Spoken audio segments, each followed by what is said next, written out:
ஒவ்வொரு காலகட்டத்திற்கு Nagore ஹனீஃபாட special song என்று சொல்லி சிலது இருக்குது.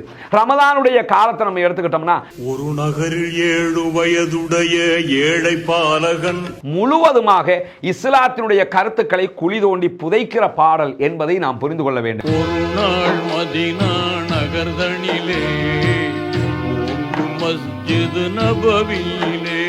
இந்த செய்தி இஸ்லாமிய வரலாற்றிலே எந்த விதமான ஆதாரபூர்வமான செய்தியாகவும் பதிவு செய்யப்பட்ட ஒரு செய்தி கிடையாது. அதே மாதிரி தான் நபிகள் நாயகம் ஸல்லல்லாஹு அலைஹி வஸல்லம் மரணத்துக்கு பிறகு பிலால் ரலியல்லாஹு அன்ஹு தொடர்பான ஒரு செய்தி என்று சொல்லி, பெரியார் பிலாலின் தியாக வாழ்க்கை கூறுவேனிதோ.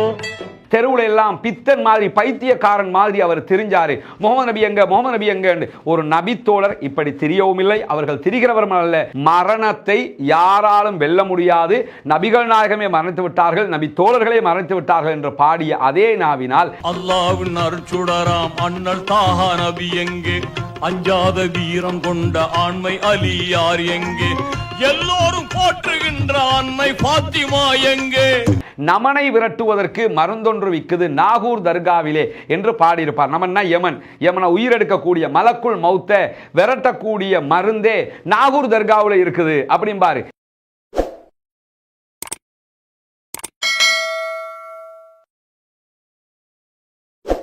அன்பின் சகோதர சகோதரிகளே, நிறைய சகோதரர்கள் இந்த நீங்க பார்க்க போகிற நாகூர் இமாம் ஹனீஃபா அவர்களுடைய பாடல் தொடர்பான வீடியோ ஏன் ரிமூவ் ஆகியது என்று கேட்குறீங்க.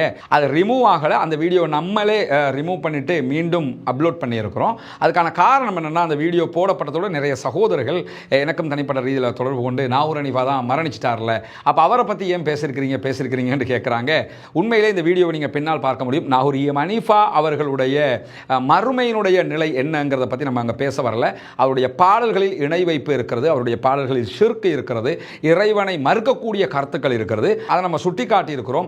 ஒவ்வொரு மனிதனுடைய மறுமை நிகழ்வை பற்றி தீர்மானிக்கக்கூடியது ரப்பினுடைய கையில் இருக்கிறது. ஆனால் இணை வைக்கக்கூடியவர்களுக்கு என்ன நிலை என்பதையும் இஸ்லாம் தீர்மானித்திருக்கிறது. ஆனாலும் அவருடைய மறுமை நிலையை அல்லாஹு தாலா பார்த்துக் கொள்வான் என்கிற நிலையில தான் நம்ம எப்பயுமே இருக்கிறோம்.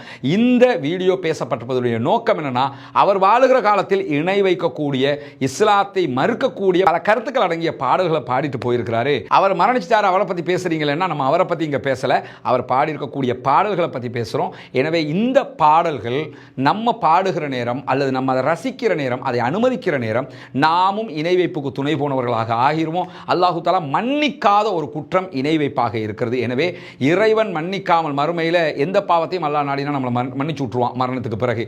ஆனால் இணை வைக்கிற நிலைமையில் மௌத்தா போயிட்டோம்னா கண்டிப்பாக இறைவன் மன்னிக்க மாட்டான். எனவே தான் இந்த வீடியோவில் சொல்லப்பட்ட விவகாரங்கள், நாகூர் இமாம் ஹனீஃபாவினுடைய பாடல்களில் இருக்கக்கூடிய இஸ்லாத்திற்கு முரணான கருத்துக்கள், அதே போன்று இணை வைக்கக்கூடிய கருத்துக்கள், நாகூர் இமாம் ஹனீஃபாவினுடைய பாடல்களை நம்ம பாடலாமா பயன்படுத்தலாமா என்கிற வாதம் தான் இதிலே முன்வைக்கப்படுகிறது. பாருங்கள், உங்கள் கருத்துக்களையும் பகிருங்கள். நமக்கெல்லாம் தெரியும், புனிதமிக்க ரமலானுடைய மாதமாக இருந்தாலும் மற்றும் பல நேரங்களில் தொடர்ந்து இஸ்லாமியர்களுக்கு மத்தியிலே ரொம்ப புகழ்பூத்த ஒரு விவகாரமாக இருப்பது நாகூர் இமாம் ஹனீஃபாவினுடைய பாடல்களாக இருக்கிறது. இறைவனிடம் கையேந்துங்கள், அவன் இல்லை என்று சொல்லுவதில்லை. இமாம் ஹனீஃபா அவர்கள் பல நூற்றுக்கணக்கான பல ஆயிரக்கணக்கான பாடல்களை இசைத்திருக்கிறார், பாடியிருக்கிறார். இந்த பாடல்கள் ரமலானுடைய காலத்திலும் ரமலான் அல்லாத காலங்களிலும் இஸ்லாமியர்களுடைய அடையாளமாக கூட பார்க்கப்படுகிற அளவுக்கு பட்டி தொட்டி எல்லாம் ஒலிப்பதை நீங்கள் பார்ப்பீர்கள். டிஜிட்டல் யுகத்தில் கூட நாகூர் ஹனீஃபாவினுடைய பாடல்கள் இன்றைக்கும் வலம் வருவதை நாம் பார்க்க முடியும். அந்த அடிப்படையில் நாகூர் இமாம் ஹனீஃபாவினுடைய பாடல்களை நம்ம பார்க்கிற போது, கேட்கிற போது, ரசிக்கிற போது நம்மை அறியாமலேயே பல இஸ்லாத்திற்கு முரணான, இஸ்லாத்தையே குழி தோண்டி புதைக்கிற பாடல்களை நாமும் ஏற்றுக்கொண்டு முணுமுணுத்து அதை நாமும் அங்கீகரிக்கக்கூடிய நிலைக்கு தள்ளப்பட்டு விடுகிறோம். நாகூர் இமாம் ஹனீஃபா அவங்களை பொறுத்தவரை அவர் இஸ்லாத்தினுடைய அடிப்படையை அறிந்து தன்னுடைய பாடல்களை, கவிதைகளை அமைத்துக் கொண்டவர் அல்ல என்பது நமக்கெல்லாம் தெரியும். இமாம் ஹனீஃபா அவர்கள் சினிமாவுக்கு பாடல்களை பாடியிருக்கிறார். அன்றைய காலத்தில் அவர் மரணிக்கிற வரைக்கும் நிலையாக இருந்த ஒரு கட்சியாக அறியப்படுகிற திமுகவினுடைய கலைஞர் கருணாநிதியினுடைய கட்சியினுடைய கட்சி கீதங்களையே அவர்தான் இசைத்திருந்தார். அதனூடாக அவருக்கு கட்சியிலும் பல பதவிகள், அரசியல் ஆட்சியிலும் அவருக்கு சில பதவிகள் கிடைத்திருந்தது எல்லாம் நமக்கு தெரியும். அந்த வகையில் நாகூர் இமாம் ஹனீஃபா அவர்களுடைய பாடல்கள் தொடர்பான ஒரு தெளிவூட்டலை நாம் நாம் பெற்றுக்கொள்ள வேண்டும். காரணம் என்னன்னா, நம்முடைய மரணத்திற்கு பிறகு நம்முடைய கொள்கை உரசப்படும். நாம் என்ன கொள்கையில் இருந்தோம், நாம் இறைவனை ஏற்றுக்கொண்டிருந்தோமா இல்லையா, இறைவனை ஏற்றுக்கொண்டிருந்தால் அவனுக்கு இணை வைக்காத வகையில் நம்முடைய வாழ்க்கை அமைந்ததா இல்லையா என்கிற ஒரு மிகப்பெரிய கேள்வி இறைவனிடத்தில் நமக்கு முன்வைக்கப்பட இருக்கிற காரணத்தினால் நாம் எக்காரணம் கொண்டும் இணை வைக்கிற காரியங்களில் ஈடுபட்டுவிடக் கூடாது, இணை வைக்கிற வாசகங்களை பேசிவிடக் கூடாது, இணை வைக்கிற வாசகங்களை அங்கீகரித்துவிடக் கூடாது என்பதில் நாம் கவனமாக இருக்க வேண்டும். அந்த அடிப்படையில் ஆரம்பமாக இஸ்லாம் இந்த இசை அதே போன்று பாடல்களுக்கு என்ன இடத்தை வழங்குகிறது என்பதையும் நாம் புரிந்து கொள்ள வேண்டும். இஸ்லாத்தை பொறுத்தவரையில் இஸ்லாம் இசையை அங்கீகரிக்கவில்லை என்பது நமக்கெல்லாம் தெரியும். அதே நேரத்தில் பாடல்களை பொறுத்தவரையில் நல்ல கருத்துள்ள பாடல்களை இஸ்லாம் எப்போதும் வரவேற்கிறது. நல்ல கவிதைகளுக்கு இஸ்லாம் அங்கீகாரம் கொடுக்கிறது. தீய கவிதைகளுக்கு இஸ்லாம் அங்கீகாரம் கொடுக்கவில்லை. இன்னும் சொல்ல போனால் கவிதைகளால் ஒருவரை திருத்த முடியாது, பதிலடி கொடுக்க முடியும் என்பதுதான் இஸ்லாத்தினுடைய அடிப்படையாக இருக்கிறது. கவிதைகளை நம்ம சொல்றதுனால அதனால் அவன் மனம் மாறி வருவான் அர்த்தம் இல்லை, அதை ரசிச்சுட்டு போயிருவான். அதனால தான் திருமறை குர்ஆன் கவிதைகளை பற்றி பேசுகிற போது வமா அல்லம்னாஹு ஷஅர வமா யன்பகி லஹு, நாங்கள் நபிகள் நாயகத்திற்கு கவிதையை கற்றுக் கொடுக்கவும் இல்லை, அது அவருக்கு தேவையும் இல்லை என்று சொல்கிறது. அதே நேரத்தில் நபிகள் நாயகம் ஸல்லல்லாஹு அலைஹி வஸல்லம் அவர்கள் நல்ல பாடல் வரிகளுக்கு அனுமதியும் கொடுத்திருக்கிறார்கள். சஹீஹுல் புகாரிலே இடம்பெறக்கூடிய செய்திகளில் ரசூலுல்லாஹி ஸல்லல்லாஹு அலைஹி வஸல்லம் அவர்களுக்கு முன்பதாக சில சிறுமிகள் ஒரு பாடலை பாடுகிறார்கள். அந்த பாடலை ரசூலுல்லாஹ் அங்கீகரித்துக் கொண்டிருக்கும் போது அந்த சிறுமி பாட்டோடு பாட்டாக என்ன பாடுறாங்கன்னா, எங்களிடத்தில் ஒரு நபி இருக்கிறார், அவருக்கு மறைவான நாளை நடக்கக்கூடிய விவகாரங்களும் தெரியும் என்கிற கருத்துப்பட அந்த பாடலை அமைக்கும் போது அல்லாஹ்வுடைய தூதர் ஸல்லல்லாஹு அலைஹி வஸல்லம் அவர்கள் இப்படி பாடாதே என்று தடுத்து விடுகிறார்கள். நாளைக்கு என்ன நடக்கும், அடுத்து என்ன நடக்கும்ங்கிற மறைவான ஞானம் எல்லாம் அல்லாஹ்வுக்கு மட்டும்தான் இருக்கிறது, நபிமார்களுக்கோ யாருக்கோ கிடையாது என்பது இஸ்லாத்தின் அடிப்படை. எனவே அப்படி பாடாதீர்கள், அதை விடுத்துவிட்டு ஏற்கனவே பாடிய நல்ல கருத்துக்களை பாடிக்கொள்ளுங்கள் என்று நபிகள் நாயகம் ஸல்லல்லாஹு அலைஹி வஸல்லம் அவர்கள் அனுமதி கொடுத்தார்கள். ரசூலுல்லாஹி ஸல்லல்லாஹு அலைஹி வஸல்லம் காலத்தில் ஹஸ்ஸான் இப்னு சாபித் என்கிற ஒரு நபித்தோழர் இருந்தார். அவர் மிக பெரும் கவிஞராக இருந்தார். இந்த கவிஞர் எதிரிகளுக்கு பதிலடி கொடுப்பது, கவிதையில வந்து ரசூலுல்லாஹ்விடத்தில் அல்லாஹ்வுடைய தூதரிடத்தில் யாராவது ஏதாவது சொன்னாங்கன்னு சொன்னா அந்த கவிதைக்கு பதிலடி கொடுப்பதற்கு அல்லாஹ்வுடைய தூதர் ஸல்லல்லாஹு அலைஹி வஸல்லம் அவர்கள் ஹஸ்ஸான் இப்னு சாபித் ரலியல்லாஹு அன்ஹு அவர்களை வைத்துக் கொண்டிருந்தார்கள் என்கிற வரலாற்று செய்திகளை சஹீஹுல் புகாரி, முஸ்லிம் உள்ளிட்ட பல ஹதீஸ் கிரந்தங்களை நம்ம பார்க்க முடியும். எனவே நல்ல கருத்துக்கள் அடங்கிய கவிதைகளை இஸ்லாம் மறுக்கவில்லை, மறுதலிக்கவில்லை, ஏற்றுக்கொள்கிறது. தீய கருத்துக்கள், இணை வைக்கிற வாசகங்கள், இஸ்லாத்தை குழி தோண்டி புதைக்கிற வாசகங்களை கொண்ட கருத்துக்களை ஒருபோதும் இஸ்லாம் ஏற்றுக்கொள்ளவில்லை என்கிற அடிப்படையை ஆரம்பமாக புரிந்து கொண்டு நாகூர் இமாம் ஹனீஃபா அவர்களுடைய பட்டி தொட்டி எல்லாம் ஒலிக்கக்கூடிய சில பாடல்கள் தொடர்பான வரிகளை நம்ம புரிஞ்சு கொள்ள வேண்டியிருக்கு. உதாரணமாக இந்த புனிதமிக்க ரமலானுடைய காலம், ஒவ்வொரு காலகட்டத்திற்கு நாகூர் ஹனீஃபாட ஸ்பெஷல் சாங் என்று சொல்லி சிலது இருக்குது. ரமலானுடைய காலத்தை நம்ம எடுத்துக்கிட்டோம்னா எப்பொழுதும் ஈவினிங் நோன்பு திறக்கிறதுக்கு முன்னாடி ஒலிக்கக்கூடிய ஒரு பாடலாக இன்றும் இலங்கை வானொலி முஸ்லிம் சேவையில பயன்படுத்தப்படக்கூடிய ஒரு பாடலாக இருக்கிற ஒன்றுதான் ஒரு நகரில் 7 வயதுடைய ஏழை பாலகன் என்கிற வாசகத்தோடு ஆரம்பிக்கிற ஒரு பாடல். ஒரு நகரில் 7 வயதுடைய ஏழை பாலகன் ஓயாது எண்ணி நான் மனதில் நோன்பை எண்ணிடும். உபவாச நன்மை சொல்லுவேன் கேட்பீரோ மாந்தரே என்று ஒரு ஆரம்பத்தில் சில வரிகளை சொல்லிவிட்டு நாகூர் இமாம் ஹனீஃபா அவங்க ஒரு பாடலை ஆரம்பிப்பாரு.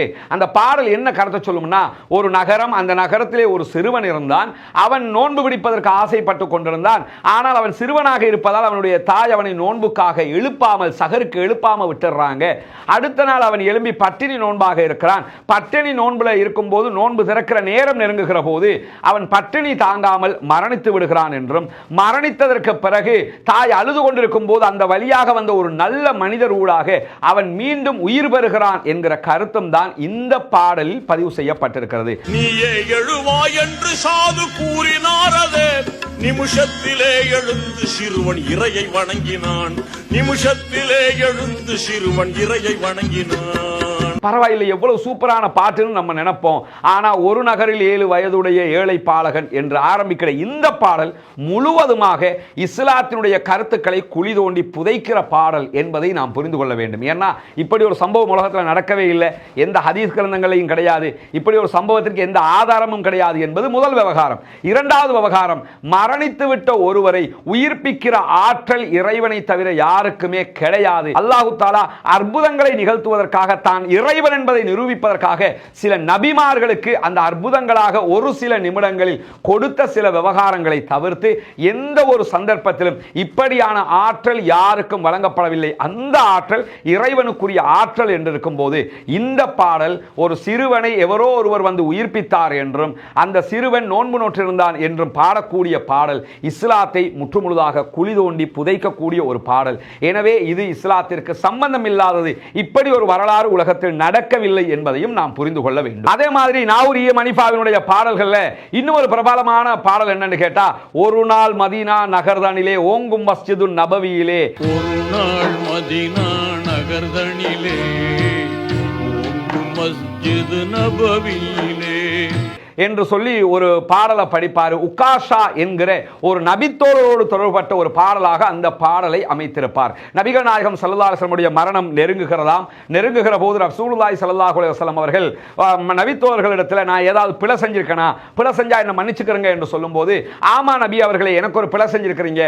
நான் ஒரு ஒட்டகத்தில் நீங்க மேலே இருந்துகிட்டு வந்தீங்க, நான் கீழே போய்கிட்டு இருந்தேன். போகும்போது நீங்க ஒட்டகத்தை சாட்டையால் அடிக்கும் போது அந்த சாட்டை எண்ணில் பட்டு எனக்கு ஒரு காயம் ஏற்பட்டு விட்டது. எனவே அதே போன்ற ஒரு பதிலடியை நான் உங்களுக்கு தர வேண்டும் என்று உக்காஷா அவர்கள் சொன்னதாகவும், அதற்கு பதிலடி தருவதற்கு தயார் வாங்கிக் கொள்கிறேன் என்று முகமது நபி தயாராகும் போது அதே சாட்டை தான் எனக்கு வேண்டும் என்று முகமது நபியிடத்தில் உக்காஷா ரலியல்லாஹு அன்ஹு அவர்கள் கேட்டதாகவும், உடனே பிலால் ரலியல்லாஹு அன்ஹு அவர்கள் நபிகள் நாயகம் அவருடைய வீட்டுக்கு சென்று அதை எடுத்து வந்ததாகவும் அந்த பாடலிலே இடம்பெறக்கூடிய செய்திகளை நீங்க பார்க்க முடியும். பிலால் ரலியல்லாஹு அன்ஹு வீட்டுக்கு போவாங்க, அங்க ஃபாத்திமா ரலியல்லாஹு அன்ஹா இருப்பாங்க. நபிக்கு பதிலாக அந்த சாட்டை அடியை நான் வாங்கிக் கொள்றேன் என்று சொல்லி ஃபாத்திமா ரலியல்லாஹு அன்ஹா சொல்லுவாங்க என்கிற செய்திகள் எல்லாம் பதிவு செய்யப்பட்டிருக்கும். இந்த செய்தி இஸ்லாமிய வரலாற்றிலே எந்த விதமான ஆதாரபூர்வமான செய்தியாகவும் பதிவு செய்யப்பட்ட ஒரு செய்தி கிடையாது. இது போன்ற ஒரு செய்தி தபரானியினுடைய முஅஜமல் கபீர் என்கிற கிதாபில் ஒரு செய்தியாக பதிவு செய்யப்பட்டிருக்கிறது. ஆனால் அது பலவீனமான செய்தி, எந்த ஆதாரபூர்வமான ஒரு நபிமொழியும் கிடையாது. இந்த செய்தியிலே இடம்பெறக்கூடிய இத்ரீஸ் இப்னு சினான் என்கிற அறிவிப்பாளர் பொய்யர், இட்டுக்கட்டக்கூடியவர் என்று சொல்லி ஹதீஸ்களை வல்லுநர்கள் சொல்லியிருக்கக்கூடிய செய்திகளை எல்லாம் நம்ம பார்க்க முடியும். எனவே இப்படி உக்காஷா ரலியல்லாஹு அன்ஹு சம்பந்தப்பட்ட ஒரு சம்பவம் நடைபெறவில்லை. இப்படி நடைபெற்றதாக நாகூர் ஹனீஃபா அவர்கள் ஒரு நாள் மதீனா நகர்தானிலே ஓங்கும் மஸ்ஜிது நபவியிலே என்று சொல்லி ஓங்கி ஒலித்து ராகம் எடுத்து இன்பமாக பாடக்கூடிய இந்த வரிகள் இஸ்லாமிய வரலாற்றில் நடக்காத ஒரு பொய்யான சம்பவம். எனவே இவற்றையும் உண்மை என்று நாம் நம்பக்கூடாது என்பதையும் நாம் புரிந்து கொள்ள கடமைப்பட்டிருக்கிறோம். அதே மாதிரி தான் நபிகள் நாயகம் ஸல்லல்லாஹு அலைஹி வஸல்லம் மரணத்துக்கு பிறகு பிலால் ரலியல்லாஹு அன்ஹு தொடர்பான ஒரு செய்தி என்று சொல்லி நாகூர் ஹனீஃபா அவர்கள் பாடியிருக்கக்கூடிய பாடல் மிக பிரபலமானது. பிலால் ரலியல்லாஹு அன்ஹு தொடர்பான ஒரு பாடல். பெரியார் பிலாலின் தியாக வாழ்க்கை கூறுவேனிதோ, பெரியார் பிலாலின் தியாக வாழ்க்கை என்று ஆரம்பிக்கக்கூடிய அந்த பாடலும் இஸ்லாமிய வரலாற்றிலே நடக்காத ஒரு சம்பவத்தை ராகம் எடுத்து பொய்யாக இட்டுக்கட்டப்பட்ட செய்திகளை எடுத்து நாகூர் ஹனீஃபா அவர்கள் பாடியிருக்கிறார்கள் என்பதுதான் யதார்த்தமான உண்மை. இன்னும் சொல்ல போனால் நபிகள் நாயகம் ஸல்லல்லாஹு அலைஹி வஸல்லம் மரணத்திற்கு பிறகு நடந்ததாகத்தான் இந்த சம்பவம் சொல்லப்படுகிறது.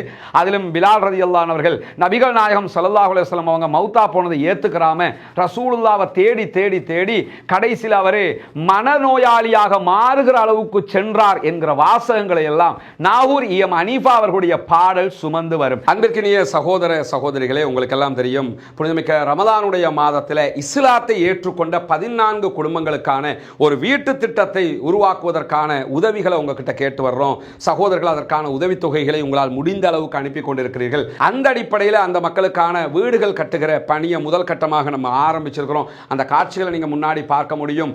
இந்த ஆரம்பம் தொடர்ந்து 14 வீடுகளை முடிக்கிற அளவுக்கு செல்ல வேண்டுமாக இருந்தால் உங்களுடைய ஜகாத் நிதிகளை இந்த புனிதமிக்க ரமலானுடைய மாதத்திலே அந்த மக்களுக்காக வாரி வழங்குங்கள். நபிகள் நாயகம் ஸல்லல்லாஹு அலைஹி வஸல்லம் அவர்கள் ஜகாத் பெற தகுதியான 8 கூட்டம் தொடர்பாக திருமறை குர்ஆன் நமக்கு கற்றுத்தருகிறது. ரசூலுல்லாஹி ஸல்லல்லாஹு அலைஹி வஸல்லம் அவர்கள் நமக்கு விளக்கம் சொல்லுகிறார்கள். அந்த 8 கூட்டத்தில் முஅல்லஃபத்துல் குலூப், உள்ளங்கள் ஈர்க்கப்படக்கூடிய இஸ்லாத்தை தழுவக்கூடிய இந்த சகோதரர்களும் அடங்குகிறார்கள் என்பதை நாம் புரிந்து கொள்ள வேண்டும். அந்த அடிப்படையில் அந்த மக்களுக்காக உங்களால் முடிந்த உதவிகளை வாரி வாரி வழங்குங்கள். முன்னால் தெரிகிற நம்முடைய அக்கவுண்ட் நம்பருக்கு நீங்கள் நேரடியாக டிபாசிட் பண்ணவும் முடியும். அதே நேரத்தில் அந்த அக்கவுண்ட்டுக்கு பணம் வைப்பு செய்ய முடியாத சகோதரர்கள் முன்னால் தெரிகிற என்னுடைய தொலைபேசி மற்றும் வாட்ஸ்அப் இலக்கத்திற்கு தொடர்பு கொள்ளுங்கள். உங்களுக்கான வழிகாட்டல்களை தர தயாராக இருக்கிறோம். அந்த அடிப்படையில் இந்த மக்களுக்கான உங்களுடைய ஜகாத் நிதிகளை வாரி வழங்குங்க. இன்னும் சில நாட்கள் மட்டுமே, கடைசி 10க்குள்ள நம்ம வந்துட்டோம், சில நாட்கள் மட்டுமே இருக்கிறது. எனவே அந்த மக்களுக்கான உங்கள் ஜகாத்துக்களை தர மறந்து விடாதீர்கள். புனிதமிக்க ரமதானுடைய மாதத்திலே ரசூலுல்லாஹி ஸல்லல்லாஹு அலைஹி வஸல்லம் அவர்கள் வீசுகின்ற காற்றை விட வேகமாக தர்மம் செய்வார்கள் என்று நபிமொழிகளில் நம்ம செய்திகளை பார்க்க முடிகிறது. எனவே அந்த அடிப்படையில் அந்த மக்களுக்காக உதவுவதற்கு தயாராகுங்கள். முன்னால் இருக்கிற என்னுடைய தொலைபேசி மற்றும் வாட்ஸ்அப் இலக்கத்துக்கு தொடர்பு கொள்ளுங்கள். தொடர்பு கொண்டு உங்களால் முடிந்த உதவிகளை வாரி வழங்குங்கள். தெருவெல்லாம் திரிந்தார் பித்தன் போலே மதீனாவிலே சதா, தெருவெல்லாம் திரிந்தார் பித்தன் போலே மதீனாவிலே சதா என்று சொல்லி நாகூர் ஹனீஃபா பாடுகிற அந்த வரிகளை நீங்க பார்க்க முடியும். தெருவுல எல்லாம் பித்தன் மாதிரி, பைத்தியக்காரன் மாதிரி அவர் திரிஞ்சாரு. முகமது நபி எங்க, முகமது நபி எங்க? ஒரு நபி தோழர் இப்படி திரியவும் இல்லை, அவர்கள் திரிகிறவர்கள் அல்ல. நபிகள் நாயகம் ஸல்லல்லாஹு அலைஹி வஸல்லம் உடைய மரணத்தை ஆரம்பத்திலே நபி தோழர்களுக்கு ஜீரணித்துக் கொள்ள முடியாமல் இருந்தாலும் அபூபக்கர் சித்திக் ரலியல்லாஹு அன்ஹு நபிகள் நாயகத்துடைய ஜனாசா வைக்கப்பட்டிருக்கக்கூடிய நேரத்தில் நபிகள் நாயகத்தை பார்ப்பதற்காக வருகிறார்கள். உமர் இப்னு கத்தாப் ரலியல்லாஹு அன்ஹு போன்றவர்கள் எல்லாம் நாங்கள் ரசூலுல்லாஹ்வுடைய மரணத்தை ஏற்றுக்கொள்ள மாட்டோம், ரசூலுல்லாஹ் மரணிக்கவில்லை என்று நிற்கிற போது அந்த இடத்திற்கு வந்த அபூபக்கர் சித்திக் ரலியல்லாஹு அன்ஹு இன்னக மையித்துன் வ இன்னஹும் மையித்தூன் என்கிற திருமறை குர்ஆனுடைய வசனத்தை ஓதுகிறார்கள். வமா முஹம்மதுன் இல்லா ரசூல் கத் ஹலத் மின் கப்லிஹிர் ருசூல் அஃபைம்மா தவ் குத்ரின் கலப்தும் அலா அல்காபிக்கும் என்கிற வசனங்களை எல்லாம் ஓதுகிறார்கள். முஹம்மது நபி அவர்கள் தூதர் தான், அவருக்கு முன்பதாக பல தூதர்கள் சென்று விட்டார்கள், அவர் கொல்லப்பட்டு விட்டார் அல்லது மரணித்து விட்டார் என்று சொன்னால் நீங்கள் எல்லாம் வந்த வழியே திரும்பி விடுவீர்களா என்கிற வசனங்களை எல்லாம் ஓதியவுடன் தான் சஹாபாக்கள் முஹம்மது நபி அவர்கள் மரணிப்பார்கள் என்பதை ஒத்துக்கொள்கிறார்கள். அகீதா பாதுகாக்கப்படுகிறது, கொள்கை பாதுகாக்கப்படுகிறது. எனவே அத்தோடு முஹம்மது நபி அவர்களுடைய மரணம் மரணமாக தீர்மானமாகிறது, ரசூலுல்லாஹ் அடக்கம் செய்யப்பட்டு விட்டார்கள். ஆனால் இந்த கவிதை, இந்த பாடல் முஹம்மது நபி அவர்களை தேடி ஊர் ஊராக பிலால் ரலியல்லாஹு அன்ஹு அவர்கள் பித்து பிடித்தவரை போன்று அலைந்ததாக நாகூர் ஹனீஃபா அவர்கள் பாடியிருப்பது மட்டுமல்லாமல் இறுதியில் பாங்கு சொல்வதற்காக ஹசன் ஹுசைனார் பிலால் ரலியல்லாஹு அன்ஹு அவர்களை அழைத்ததாகவும் அவங்க போய் பாங்கு சொல்லும் போது அழகான ஒரு பாங்க சொல்லி காட்டுவார் நாகூர் ஹனீஃபா அவர்கள். அந்த பாங்கில் அஷ்ஹது அன்ன முஹம்மதுர் ரசூலுல்லாஹ் என்று சொல்லுகிற போது பிலால் ரலியல்லாஹு அன்ஹு அவர்களுடைய உயிர் பிரிந்தது என்றெல்லாம் அந்த பாடல் முடியும். இப்படியான ஒரு சம்பவமும் இஸ்லாமிய வரலாற்றிலே எங்குமே நடைபெறவில்லை என்பதை நாம் புரிந்து கொள்ள கடமைப்பட்டிருக்கிறோம். இன்னும் சொல்ல போனா பாடல்கள் என்றாலே முரண்பாடுகள் தான் என்பது நமக்கெல்லாம் தெரியும். கவிதை பொய்யைத்தான் கற்றுத்தரும் என்கிற அடிப்படை யதார்த்தம் இருக்கிறது. அந்த அடிப்படையில் நாகூர் ஹனீஃபாவுடைய பாடல்களும் அதற்கு விதிவிலக்கல்ல. நாகூர் ஹனீஃபாவுடைய பிரபலமான ஒரு பாடல் தான் மௌத்தையே நீ மறந்து இங்கு வாழலாகும் மாறிடும் வாழ்விலே மூழ்குதல் நியாயமா என்று சொல்லி ஒரு பாடலை பாடியிருப்பார்.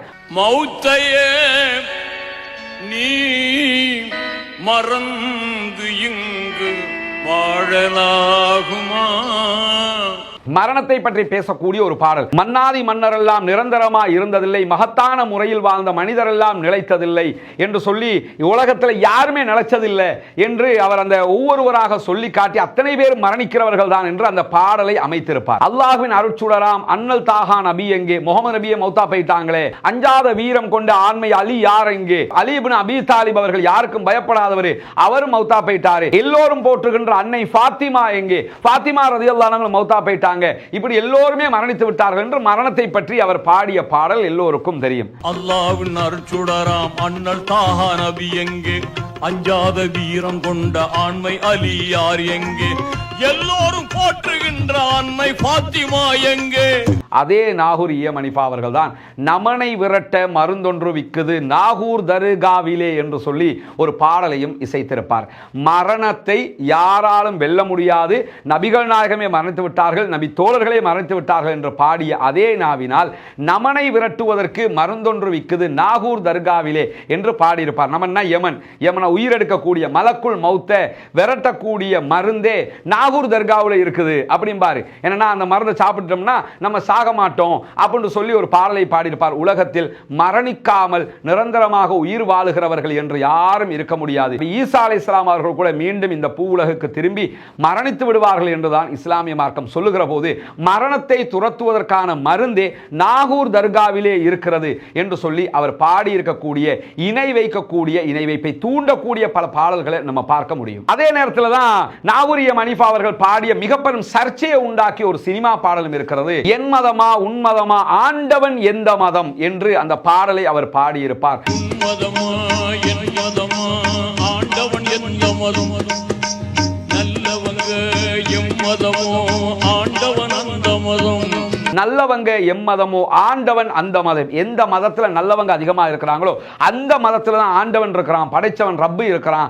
எனவே ஓண்ட மதமா என்னுடைய மதமான்னு சண்டை பிடிச்சிருவாரா, நம்ம எல்லாம் நல்லவங்களா இருந்தா நம்ம மதத்துல இறைவன் இருக்கிறான் அர்த்தம் என்று சொல்லி அவர் ஒரு பாடலை பாடியிருப்பார். இது இறைவனுக்கே மதத்தை கற்றுக் கொடுக்கிற ஒரு காரியமாக இருக்கிறது. உங்களுடைய மார்க்கத்தை எனக்கு கற்றுத்தர வருகிறீர்களா என்று சொல்லி இறைவன் திருமறை குர்ஆனிலே கேட்கிற போது நாகூரிய மனிஃபா அவர்களுடைய பாடல் எப்படி அமைந்திருக்கிறது என்று சொன்னால், நல்லவங்க எந்த மதத்தில் அதிகமாக இருப்பாங்களோ அவங்கள மதத்தில் இறைவன் இருக்கிறான் என்று சொல்லி முழுவதுமாக ஷிர்க்கை, இந்த இஸ்லாத்தை அழிக்கக்கூடிய ஒரு கருத்தாக அந்த பாடலை அவர் ஆக்கி இருப்பார். அது மட்டுமல்லாம அந்த பாடல்ல ஒரு வரியில நீங்க பார்க்கலாம், அந்த ஆண்டவன் தான் கிறிஸ்தவனா முஸ்லிமா இல்லை ஹிந்துவா என்று கேட்பார். இதுவெல்லாம் ஒரு இஸ்லாமியராக இருந்து யாரும் கேட்க முடியாது. இந்த பாடல்களை முணுமுணுக்கும் போது நம்ம கூட இந்த மாதிரி வாசகங்களை பேசணும்னா இறைவனை மறுதலிக்கிற வாசகங்களாக இது மாறிவிடும்.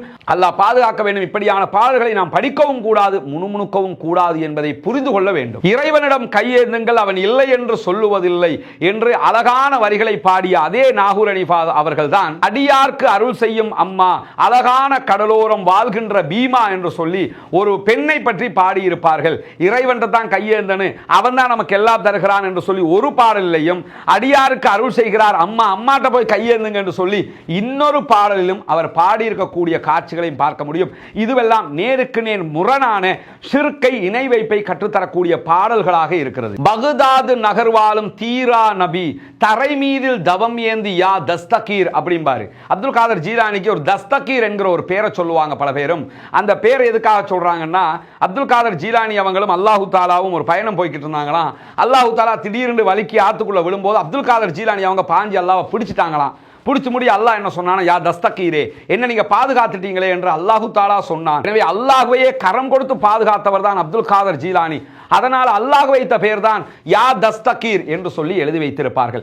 அல்லாஹ் தான் நம்மை எல்லாம் பாதுகாக்கிறான், அல்லாஹ் தான் அப்துல் காதர் ஜீலானி ரஹிமஹுல்லா அவர்களையும் படைத்திருக்கிறான் எனும்போது அல்லாஹு தாலா ஆத்துக்குள்ள வலிக்கி விழுந்த அல்லாஹ்வை வந்து அப்துல் காதர் ஜீலானி கைபிடிச்சு காப்பாற்றி விட்டாரு, அதனால் அல்லாஹு தாலா என்ன காப்பாத்திட்டியப்பா என்று சொன்னான் என்று சொல்லுவது எந்த வகை நியாயம், எந்த வகை இஸ்லாம்? இப்படி ஒரு சம்பவம் இஸ்லாத்திலே நடந்திருக்குமா? இஸ்லாம் கூறுகிற இறை தத்துவத்தையே தூக்கி கடாசி வீசுகிற ஒரு கருத்தா இல்லையா? அந்த கருத்தை இந்த பாடல் சுமந்து வந்திருப்பதை நம்ம பார்க்க முடியும். பகுதாது நகர்வாலும் தீரா நபி, தரை மீதில் தவம் ஏந்தி யா தஸ்தகீர், என்னை கரம் பிடித்து பாதுகாத்தவரே என்று இறைவன் சொன்ன அப்துல் காதர் ஜீலானியை பற்றி பாடுகிறேன் என்று சொல்லித்தான் நாகூர் ஹனீஃபா அவர்கள் இந்த பாடலை அமைத்திருப்பது மட்டுமல்லாமல் அந்த பாடலில் நிறைய இணை வைக்கிற கருத்துக்களை நம்ம பார்க்க முடியும். மாண்டவர் கூட மறுபடி எழுவார் மன்னவர் நீங்கள் நினைத்தால், வேண்டியதெல்லாம் பெறுவோம் நாங்கள் வல்லலை எண்ணி துதித்தால், ஏற்றம் கூடும் ஏழ்மை நீங்கும் ஏந்தல் கருணை பொழிந்தால், எஜமான் நெஞ்சம் எப்படி தாங்கும் ஏழை கண்கள் வடிந்தால் என்று சொல்லி